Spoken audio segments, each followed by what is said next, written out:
evening, ladies. Who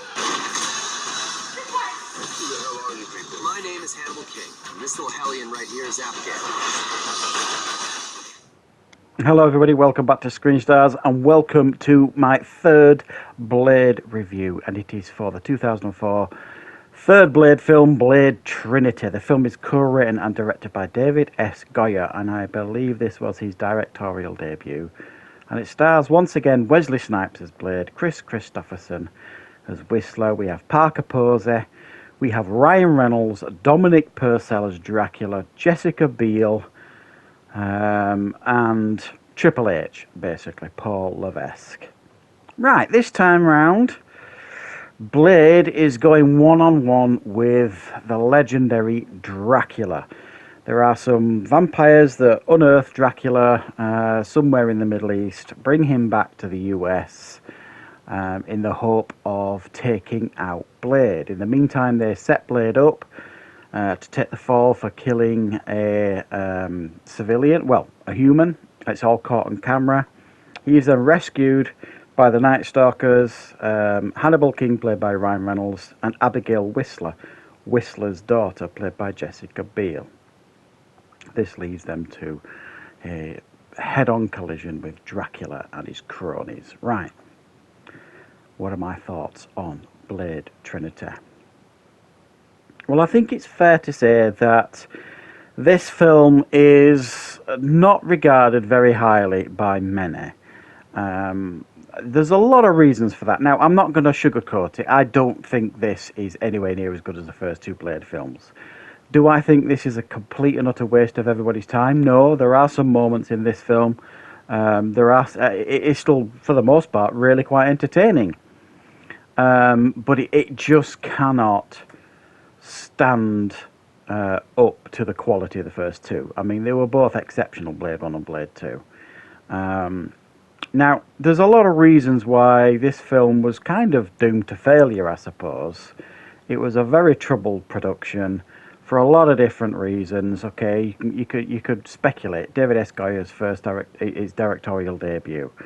Wesley Snipes had some kind of breakdown, or in a sense of his ego took over, and he basically wouldn't speak to the director, wouldn't speak to the cast and crew, only kind of communicated through post-it notes, refused to film a lot of his scenes, and insisted on being called Blade throughout the whole production. So clearly, Wesley Snipes, you know, his fame or something had gone to his head.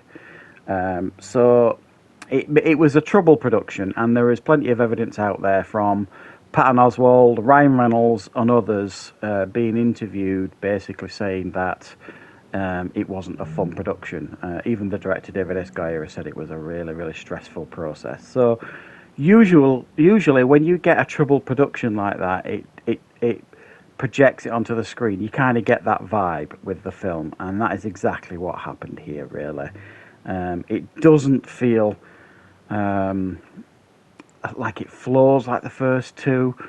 In a lot of ways, Blade doesn't actually feel like the same character as he does in the first two. I don't know, there's just something not right about him. They cheapen, you know, bringing Whistler back in the second one by killing him off very, very quickly in the third one, which, you know, if I'd have been Chris Christopherson, I'd have said, well, I ain't coming back. What's the point? You're going to kill me, you know, really early into the film. It doesn't make any sense, and it doesn't have anywhere near the same impact as his supposed death in the first one. And then we're meant to believe that Jessica Biel is his daughter, Abigail Whistler. And again, you just don't buy that. Now, I aren't against the Night Stalkers here in this film. You know, this group of vampire hunters who Blade reluctantly teams up with, I suppose you could say. Especially, you've got Ryan Reynolds as Hannibal King, and Jessica Biel as Abigail Whistler.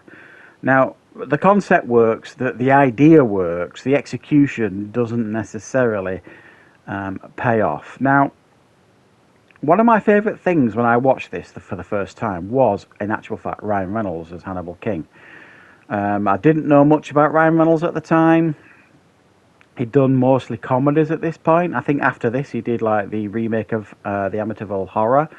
So he was obviously an up-and-comer. He was trying to make a name for himself and trying to become a star. And obviously we know it was a few years later when that actually happened. He was part of many, many failed projects before he became a household name. This being one of them. Now, as I said, I really enjoyed his role the first time I saw this film, or the first couple of times.